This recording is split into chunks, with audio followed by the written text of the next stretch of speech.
Tanzania imetoa mchango mkubwa sana katika kuchagiza kukuza Kiswahili kitaifa barani Afrika na kimataifa.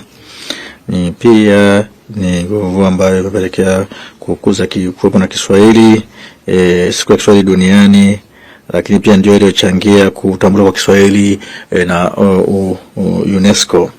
Kiswahili ina nafasi ya pekee duniani kwa karne kadhaa.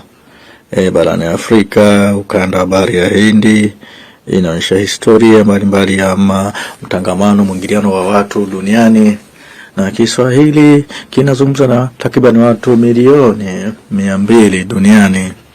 Na siku maadhimisho haya ya pili ya Kiswahili ambayo yanafanyika hapa leo yanaonyesha umuhimu unaozidi kukua wa lugha ya Kiswahili kwa ajili ya amani, utangamano na diplomasia ya uchumi.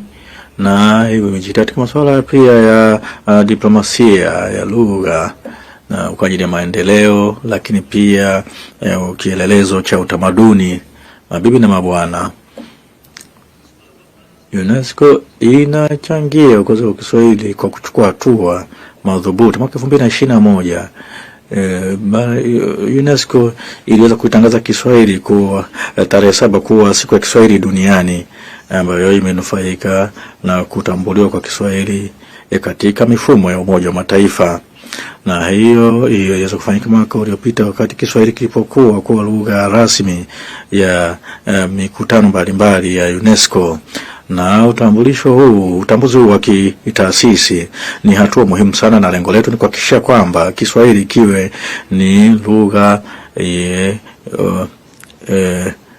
kwa mifumo mbalimbali ya ubunifu duniani. Na kwa sababu ya uwepo wa teknolojia mpya, tulichukua nafasi hii kuwa na kamusi ya Kiswahili ambayo itawasisha pia teknolojia ambazo zitakuwa zinaweza kufikika na watu mbalimbali kwa msaada wa teknolojia ya akili mnemba. Na miaka umewepo na hatua mbalimbali zinaweza kuchukuliwa na UNESCO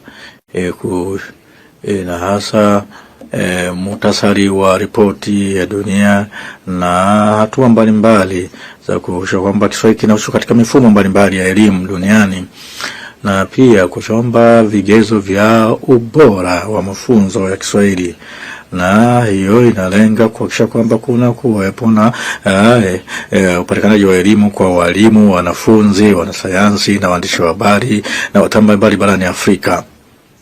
Mheshimiwa, mabibi na mabwana, katika kipindi hiki cha siku ya Kiswahili duniani tunasherehekea lugha ambayo imevuka mipaka mbalimbali na kuonyesha utambulisho wa watu wake, huku ikitunza utajiri wa urithi wa utamaduni wa Kiafrika. Kwa hiyo niwashukuru sana kwa kunisikiliza.